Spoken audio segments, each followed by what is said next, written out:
Kembali lagi di Hot Room. Saya mau bertanya lagi kepada Bang Ebenezer. Kita baca di media, sepertinya kader saudara itu belum dapat restu dari PDIP. Ya, sepertinya Pak Ganjar itu belum dapat restu dari bos dari PDIP. Gini. Menurut Anda bagaimana? Pilih mana PDIP? Apakah milih Ganjar atau pilih Puan? Menurut hasil interaksi Mas Hotman ini kan bacanya mungkin sebulan yang lalu. Ya. Nggak membaca 3 hari yang lalu atau 2 hari yang lalu. Apa itu? Bahwa Sekjen PDIP itu sudah mendeklarasikan calon presiden dari PDIP ada 2. Ya. Mbak Puan dan Mas Ganjar. Artinya tiketnya sudah 50% lebih. Karena yang ngomong langsung struktur partai tingkat sekjen loh. Nggak mungkin apa yang disampaikan tidak direstui oleh ketua umum partainya. Karena berapa minggu yang lalu juga dengan sekjen menyampaikan siapapun kader partai yang melakukan deklarasi persoalan kepresidenan akan diberikan sanksi. Nah tiba-tiba ada semacam perubahan sikap ketika ada perlawanan harus bawa yang begitu menginginkan Mas Ganjar menjadi calon presiden 2024 nanti. Tapi Ibu Puan pergi ke Jawa Tengah, katanya diundang pun enggak Pak Ganjar, gimana itu? Benar Ya nggak apa-apa lah. Hah? Diundang nggak diundang kan nggak masalah buat Mas Bagaimana Ganjar. mau mencalonkan sama-sama tapi nggak saling menyapa, nggak ada saling sopan santun masing-masing gitu loh? Ya kan tidak ada yang tahu ya secara struktural atau apapun mungkin gini. Ya. Itu terjemahan orang kan terkadang menganggap itu sebuah ada pertikaian. Faktanya sampai detik ini Mas Ganjar dan Mbak Puan baik-baik saja tuh. Kalau gitu Ibu Titi, Anda sependapat bahwa PDIP sudah 50% lebih mencalonkan Ganjar dan Puan, bukan Prabowo atau Puan? Kalau pakar politik dari Mas Toto, tapi saya ingin merespon begini Bang Hotman. Dinamika pencalonan Pilpres kita itu sangat tidak terduga.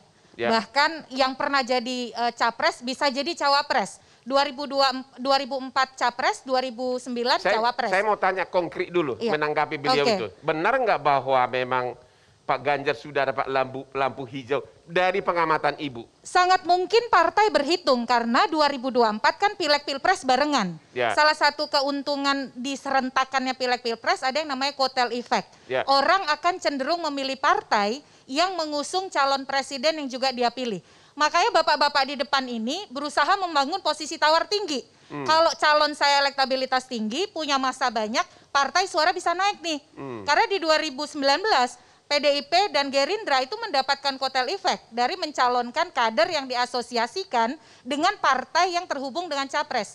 Jadi mereka ini akan berhitung itu. Dan saya yakin PDIP juga akan menghitung kepentingan elektabilitas partai. Dia kan juga pengen kursi DPR yang banyak toh Bang. Saya mau tanya lagi lebih konkret. Menurut Ibu, kira-kira yang lebih realistik Ganjar Puan atau Prabowo Puan? Kalau saya gini ya Bang, saya nggak mau. Coba jawab dulu. Saya mau sebelum ke situ gini dulu. Yang mana? Ya, kalau saya kalau dalam kepentingan itu harus ada perempuan dong. Siapapun harus ada perempuan. Kan Yang harus dikritik itu di depan misalnya gini, deklarasi terlalu dini, tapi wajahnya maskulin semua. Nah Iya. politik kita juga harus bicara tawaran-tawaran yang menampilkan kandidat Tolong dulu perempuan. dijawab pertanyaan saya Bu. Ganjar Puan atau Prabowo Puan? Gak boleh maksa dong Bang. Mak, Kita tanya pakar politik dulu Bang Toto. Hah? Oke Pak Junarto.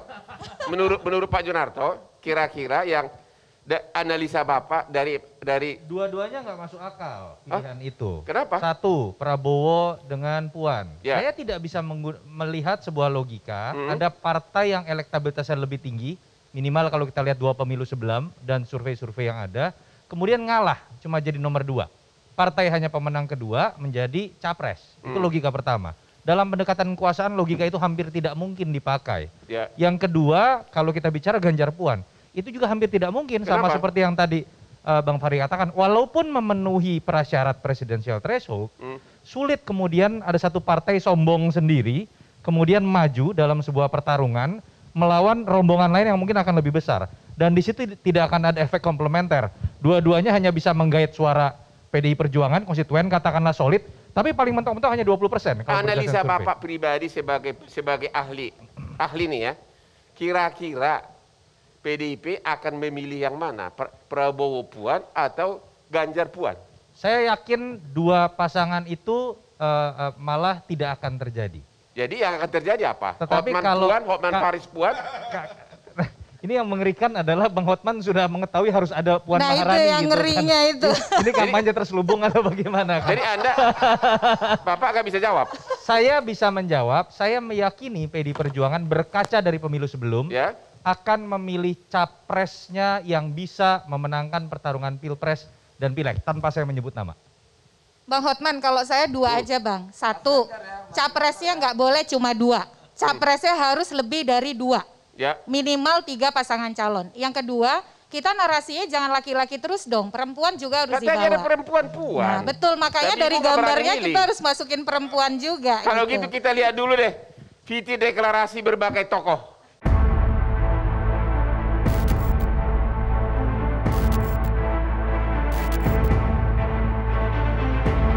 Ramai-ramai deklarasi. Pemilihan presiden masih 3 tahun lagi. Namun sejumlah nama bursa capres sudah bermunculan di tengah berbagai persoalan bangsa yang masih menggunung. Bahkan beberapa relawan melakukan deklarasi dukungan secara terang-terangan pada capres yang mereka usung. Fenomena ini muncul dengan beragam tujuan. Bisa karena hanya ikut-ikutan, ajang cek ombak untuk melihat reaksi masyarakat, atau bahkan skenario untuk mulai memanaskan mesin-mesin partai. Dengan banyaknya calon yang muncul ke permukaan, akan semakin memperkaya pilihan masyarakat terkait sosok pemimpin di masa depan.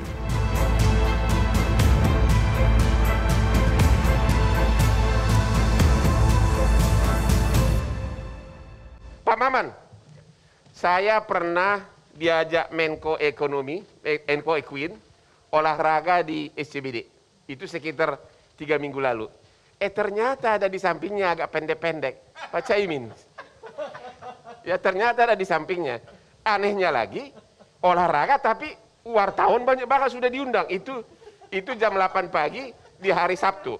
Pertanyaan saya, apa benar Caimin dekatin Golkar atau Gerindra?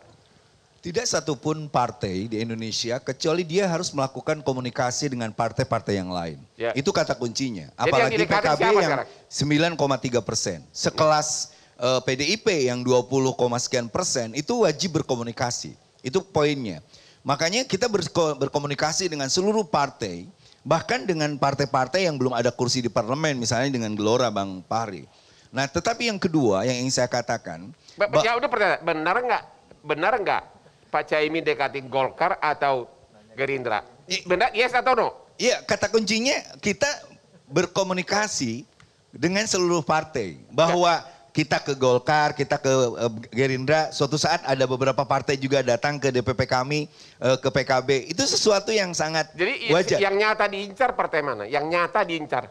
Hari ini masih cair, Bang. Masih cair? Cair. Karena Galau, gini. misalnya Pak Fahri, galau terus gitu gimana? Bukan soal galau. Kalau saya katakan, saya dari awal bahwa kalau pernikahan dini kita tolak, tapi kalau pencapresan dini kita dukung. Kenapa? Karena yang pertama, itu cara kita melakukan edukasi tengah masyarakat supaya banyak pilihan. Yang kedua, supaya konsolidasi partai berjalan. Tapi yang ketiga ini yang perlu Bang Hotman tahu, penelitian dari Robin Dover dari Oxford University atau Noah Harari dari Harvard University, bahwa gosip yang paling menarik itu adalah gosip politik. Saya datang ke daerah, orang daripada jenuh mikirin terus COVID, kenaikan angka ketika itu, orang bingung dan sebagainya. Maka mereka bertanya tentang siapa presiden kita, siapa yang kita. Jadi sekarang gosip itu, Caimin sibuk bergosip gitu? semua politisi, semua rakyat itu, dan gosip itu membuat kita sehat dan bahagia. Makanya daripada semua ditakuti, dibikin cemas, kita harus bilang, ayo kita lihat siapa pemimpin kita 2024, tapi pemimpin itu harus bisa keluar. Indonesia setelah kita semua negara di dunia ini terpuruk dengan COVID-19, presiden ke depan adalah orang yang mampu untuk berdiri tegas dengan visi misi Indonesianya, mengatasi ini, menguatkan kembali ekonomi. Tapi secara nyata belum ada fakta bahwa Caimin dekatin partai mana, belum ada. Nggak, komunikasi terjalin bahwa misalnya karena saya dekat dengan partai Anu, saya ngomongnya dengan Anu, tapi kalau sekjen, Pak Jajil dan sebagainya dengan partai mana, dan itu sangat cair. Nanti ujung-ujungnya malah kita nggak tahu dengan siapa dan sebagainya. Yang pasti PKB punya prinsip dulu, kita masuk 3 besar atau 2 besar. Setelah itu kita nyaman. Dengan 100 kursi di DPR, saya yakin Caimin bisa jadi calon presiden. Oke, jadi semuanya masih galau mencari pasangan masing-masing. Oke, kita istirahat dulu, tetap di Hot Room.